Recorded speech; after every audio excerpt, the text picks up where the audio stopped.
coming up on Arirang News. As part of its medical reform plans, South Korea will enable junior doctors to get trained not only at large hospitals but also at smaller ones as well. Compensation for essential medical fields will also be sharply increased. To address North Korea's escalating threats, nuclear envoys from South Korea, the US, Japan, and China meet and agree to maintain close cooperation. On the sidelines, officials from Seoul and Washington urge Beijing to play a constructive role. From traditional Korean clothing, hanbok, to dance performances and sculptures. The 2024 to 2025 Korea-Italy Year of Cultural Exchange is underway, introducing diverse Korean culture to Italy beyond K-pop and K-dramas.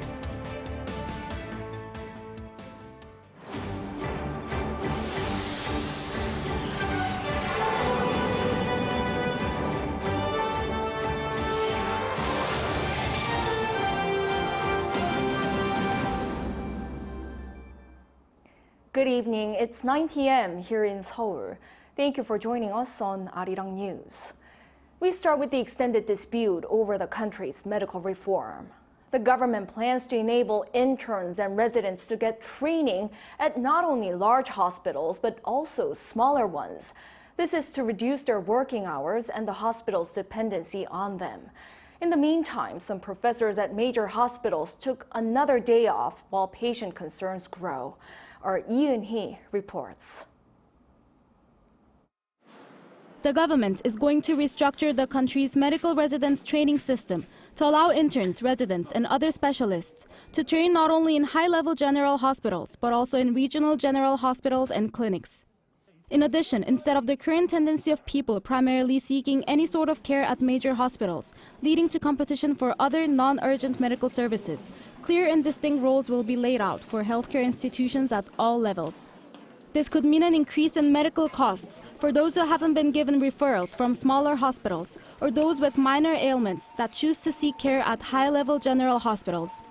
Such discussions took place during Friday's second meeting of the Special Presidential Committee on Medical Reform.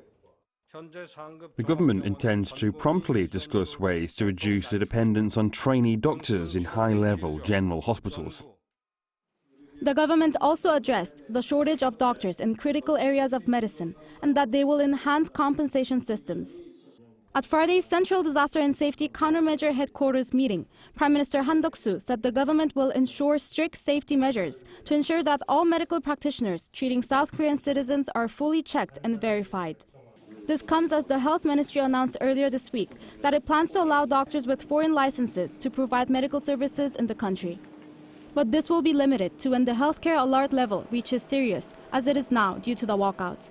However, organizations representing doctors immediately criticized the decision, alleging it would result in a huge decline in the quality of medical services. During the meeting, Prime Minister Han also urged medical professors who are suspending outpatient treatment for 1 day a week this Friday to remain with their patients. I hope the doctors act in the best interest of the patients. I believe that the majority of doctors who are at the hospitals are already doing so.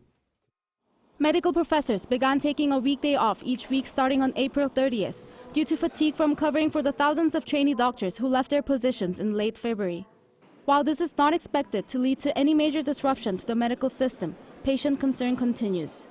Medical professors will continue to provide inpatient treatment and surgery for emergency or critical patients. During Thursday's press conference, President Yoon highlighted the absence of a unified alternative proposed by medical organizations. To this, the head of the Korean Medical Association on Friday countered by urging the president to go back to square one and reconsider the medical school enrollment quotas and the essential healthcare policy package. Yoon, Arirang News. In the meantime, the government on Friday submitted all supporting data regarding the need for an increase of 2,000 to the medical school admissions quota, as requested by the Seoul High Court. The court is set to make a decision by the middle of this month on the doctor's appeal to suspend the government's execution of the admissions hike. Now, officially in the third year for his 5-year term, President Yoon Suk-yeol's third lineup of top staff kicked off with the last vacant senior secretary role filled earlier today. So what does this mean and what now? Our presidential office correspondent Kim Do-yeon explains. What could be seen as a third lineup of President Yoon Suk-yeol's top aides has been formed, with the last vacant position of Senior Secretary for Civil and Social Agenda filled. On Friday, the top office announced that former Secretary to the President for Civil Society and Communication Chun Kwang-sam has been promoted to the position. He is recognized for his political acumen and communication skills based on the rich experience and network he has accumulated in various social fields as a journalist. The position had been vacant as the former Senior Secretary Hwang Sang-moo resigned in late March amid controversy after he made intimidating statements to a reporter while at lunch together. This third lineup is bigger than the last one, which was launched last November. The Senior Secretary for Civil Affairs is a freshly revived role, which will oversee secretaries for civil service discipline, legal affairs, and the newly created civil affairs. Civil Affairs Senior Secretary role was scrapped by President Yoon himself, a pledge he made during his campaign because the position had previously been seen as a role that helped the president abuse their power to control investigative offices. 그 기조를 지금까지 쭉 유지를 해 왔는데 아무래도 이 민심 이 청취 기능이 너무 취약해서 그동안 취임한 이후부터 뭐 언론 사설부터 뭐 주변의 조언이나 이런 것들을 많이 받았습니다. Such a structural reshuffle comes after the ruling People Power Party's loss in the general election a month ago, and all top staff showed their intention to resign in response. The Chief of Staff and Senior Secretary for Political Affairs were the only resignations accepted, with new members appointed hoping for a bounce back from the loss. The president still has work to do with the reshuffle, the cabinet. Prime Minister Han Duck-soo has shown his intention to resign after the election loss as well, and President Yoon, during the 2-year anniversary press conference, said it's time to change the atmosphere in each ministry, to communicate more, and to get closer to addressing the public welfare. While he says he's not in a hurry, it's a tough situation, as these roles will require the opposition-led parliament's cooperation. Kim Do-yeon, Arirang News. Upon 2 years since taking office, President Yoon on Friday promised to tame inflation as he reached out to citizens in central Seoul. Yoon's office says the South Korean leader spoke with office workers strolling along the Cheonggyecheon stream to hear what they had to say. He promised to do his best to stabilize price levels in a way that's tangible for citizens. He reissued his pledge at a nearby fruit and veg market where he engaged with merchants and shoppers. Following the April 10th general election, where the ruling People Power Party saw a crushing defeat, the president has attributed the failure to the lack of tangible improvements in people's livelihoods and his lack of communication with the public. He has promised to make improvements on both fronts throughout the rest of his term. Foreign Minister Cho Tae-yeol is set to visit China next week as South Korea seeks to mend relations with China before the country's leaders meet for a summit in Seoul. The Foreign Ministry announced Friday that his visit will take place for 2 days, starting from May 13th, to hold talks with his Chinese counterpart, Wang Yi. They're expected to address North Korea issues as well as a trilateral summit between the leaders of South Korea, Japan, and China that'll likely take place later this month in Seoul. This is Cho's first visit to China since he took office in January. It's also the first visit to Beijing by a South Korean foreign minister in more than 6 years. Amid growing concern over North Korea's threats, South Korea's nuclear envoy held talks with his counterparts from the U.S., Japan, and China. Officials from Seoul and Washington reaffirmed their commitment to closely cooperate while calling on China to play a constructive role. Our foreign affairs correspondent Bae Eun-ji has the details. Nuclear envoys from South Korea, the US, Japan, and China are in Tokyo to take part in the Northeast Asia Cooperation Dialogue, an annual dialogue on foreign affairs and security. On the sidelines of the event, South Korea's Lee Jun-il, Director General for North Korean Nuclear Affairs at Seoul's Foreign Ministry, met with his American counterpart, Chung Pak, on Friday, and stressed the need to call on China to play a constructive role in addressing North Korean issues. The two sides also agreed to keep a close eye on possible signs of the regime's satellite launch, while preparing against any attempts by the North to change the status quo in the West Sea, based on strong combined defense readiness. Pyongyang put its first military spy satellite into orbit last November, and has vowed to launch 3 more spy satellites this year. Last month, South Korea's military said the North appears to be making preparations for its next launch, although there are no signs of an imminent launch yet. Meanwhile, the day before their meeting, the nuclear envoys from South Korea, the US, and Japan met and highlighted the importance of maintaining close trilateral cooperation in addressing North Korean threats. The 3 officials reaffirmed their commitment to counter threats posed by the deepening military ties between North Korea and Russia. They also discussed human rights matters, including protection for North Korean asylum seekers, as well as the issues of abductions, detainees, and unrepatriated prisoners of war. Also on Thursday, the South Korean nuclear envoy held a separate meeting with his Chinese counterpart, Liu Xiaoming. South Korea's foreign ministry said they shared their evaluation regarding the recent situation on the Korean peninsula without providing further details. 배은지, Arirang News. South Korea's armed forces today engaged in the final day of a 3-day training on defending western border islands from North Korea. The military says it'll under no circumstances allow enemies to invade the South's territory. Our defense correspondent Choi Min-jung reports. South Korea on Friday wrapped up a 3-day military drill aimed at defending the country's 5 westernmost border islands against North Korean attacks. The training began on Wednesday and was led by the Northwest Islands Defense Command. It involved the Army, Air Force, Navy, and Marine Corps and included live fire drills and counterterrorism simulations using military helicopters, F-15K and KF-16 fighter jets, destroyers, and landing ships, and more. The Marines explained that this is an annual defensive exercise focused on improving the military's response capabilities. The Marine Corps will absolutely guard the northwestern islands so that enemies cannot invade our territory under any circumstances. Representatives of the Armed Forces Daejeon Hospital also took part in line with efforts to bolster the military's medical response capabilities. The goal of this training is to master the process of combining medical forces on the ground and in the air, so that we can become the last bastion for the soldiers protecting South Korea's land and territorial waters. The drill came as tensions near the border islands escalated after North Korea early this year fired hundreds of artillery shells near the de facto maritime boundary between the 2 Koreas. Choi Min-jung, Arirang News. The South Korean government has spoken up to support domestic online platform giant Naver as it faces foreign pressure to sell its shares in LINE Yahoo.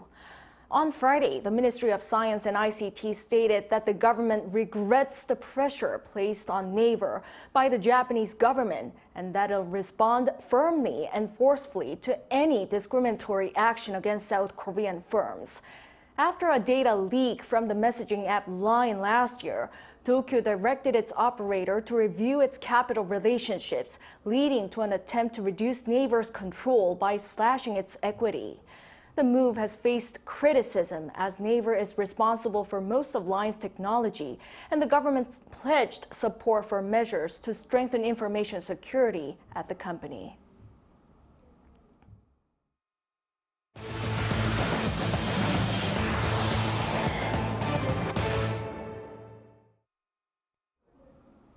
In the Middle East, Israel shares its firm intentions to push ahead with a ground mission into Rafah, regardless of U.S. weapon support.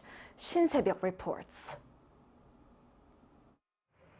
In a video message on Thursday, Israeli Prime Minister Benjamin Netanyahu said Israelis were ready to fight with their fingernails pushing back against the U.S. warning that it would halt weapons support for a planned operation in Gaza. If necessary, we will fight with our fingernails. But we have much more than fingernails, and with that same strength of spirit, with God's help, together we will win. Chief Israeli military spokesperson Daniel Hagari also confirmed that there was sufficient ammunition to carry out all planned military operations. The army has munitions for the missions it has planned, and for the missions in Rafah too, we have what we need. Defense Minister Yoav Gallant also expressed a firm commitment to the Rafah operation, stating the goal of achieving security would not be given up. The state of Israel cannot be subdued. We will stand strong. We will achieve our goals. We will hit Hamas, we will hit Hezbollah, and we will achieve security. As of Thursday, the Israeli military reported that 150,000 civilians have evacuated from eastern Rafah.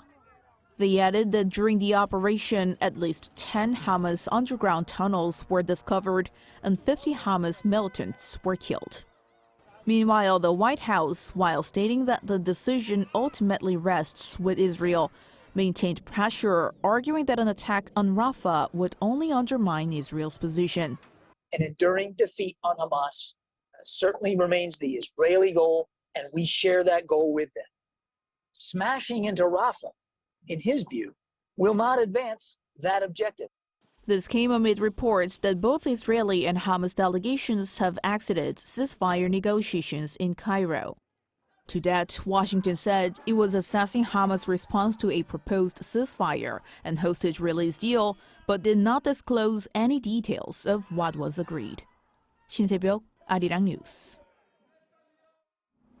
Foreign investors remained net buyers on the local bourse for the 6th straight month in April.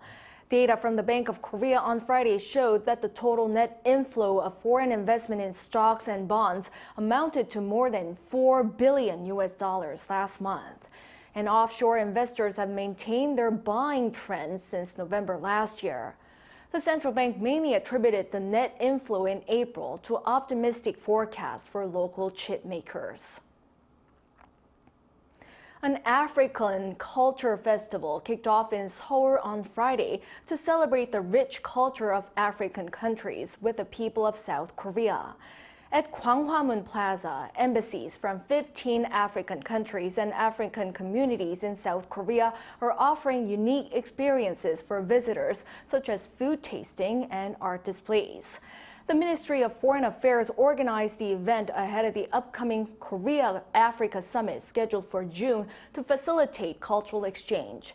At an opening ceremony, Seoul's Foreign Minister Cho Tae-yeol said the upcoming summit will mark a milestone in South Korea's relations with the continent. The event is open until Sunday. A festival running along the banks of the capital's Hangang River has returned even bigger than before, kicking off this month and due to run until the end of this year. The Hangang River Festival takes place across 11 different parks along the river, and some 120 different programs are scheduled to take place.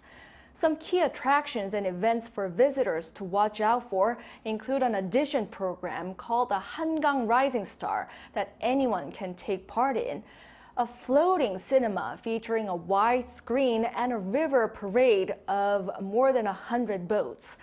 Seoul hopes to attract around 3 million tourists to the city through the newly improved festival this year. Now over in Italy. The 2024 to 2025 Korea-Italy Year of Cultural Exchange, which officially began last Saturday, is underway. Both countries will be engaging in a wide array of cultural programs to strengthen ties and promote mutual understanding.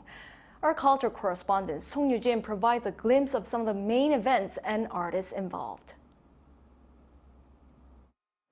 Rome, often referred to as the Eternal City, stands as a cornerstone of Western civilization, boasting centuries-old architectural marvels, art, and beauty. Now picture a traditional Korean dance performance in the heart of this Italian capital. Dancers dressed in hanbok move gracefully to the tunes of traditional Korean music. This is the National Gugak Center's production, The Prince's Dream. So with this opening performance, the Seja's Dream here at the Teatro Argentina in Rome, the Korea-Italy year of mutual cultural exchange has officially kicked off. The two countries have declared 2024 to 2025 as a year of cultural exchange. This performance tells the tale of a crown prince stepping out of the palace to learn, feel, and understand the lives of his people. Accompanied by traditional music and dances such as Tepungmu, dance to hope for a prosperous world, and Saipurichum, dance to comfort departed souls. This show holds particular significance as we celebrate 140 years of diplomatic relations between Korea and Italy. The Korea-Italy year of cultural exchange was declared by the leaders of the two countries during their summit in Seoul last November to enhance bilateral ties through cultural diplomacy. The project comes in perfect timing as Korean culture has seen a surge in popularity in Italy over the past several years. The reason why certain Italians became very interested on Korea drama and etc. Yeah, so COVID plus the widespreading, Netflix, and second and third, I would say that students start to become very curious about. They want to know more about Korea beyond what they see. And for this reason, the number of students increase continuously. As part of the initiative, the Culture Ministry will organize exhibitions featuring experienced Korean artists, tourism fairs, and festivals showcasing contemporary dance and cinema in Italy. Renowned Korean sculptor Park Eun-sun's Colonna Infinita will be showcased at key landmarks in Rome, including the Piazza Bocca della Verita, for 4 months, starting in June. I've been living and working in Italy for 31 years. I'm really grateful that my pieces will be showcased in Rome as part of the Korea-Italy Year of Cultural Exchange and the 140th anniversary of diplomatic relations between the two countries. Through these efforts, the Korea-Italy Year of Cultural Exchange aims to introduce the diverse facets of Korean culture, not just K-pop and K-dramas. So if you ask about Korea, they talk about Hallyu, all contemporary things, skincare, beauty, technology, high technology, all these things. It's like if Korea from a very poor country became rich and there's no history behind. While Korea is predominantly known for its modern cultural experts, like K-pop and dramas in Italy, it's important to recognize Korea's rich historical heritage and the diverse cultural treasures it offers, which we aim to introduce to Italy. Throughout this year and the next, both countries hope to discover and explore more of each other's culture. 송유진, Arirang News, Rome.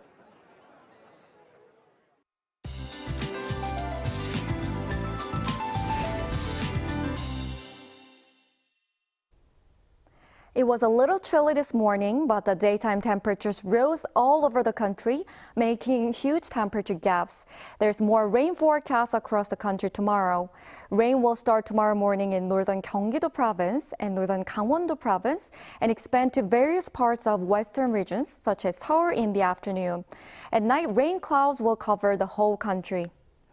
As for the amount of rain, heavy rain is expected on the southern coast near Jirisang Mountain and Jeju Island, accompanied by thunderstorms and gusts.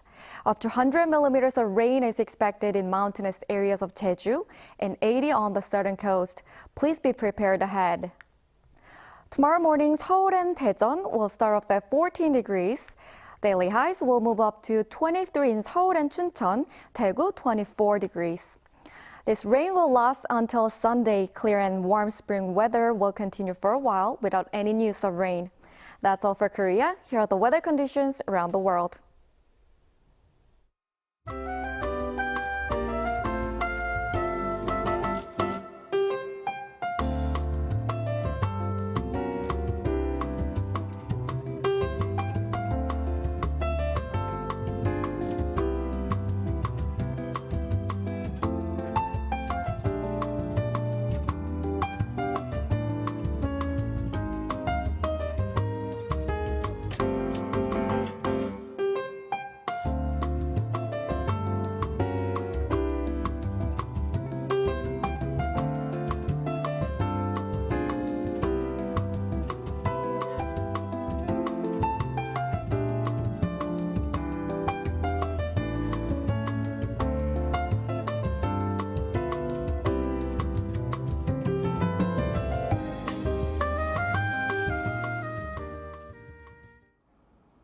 Well, that is all for this newscast tonight.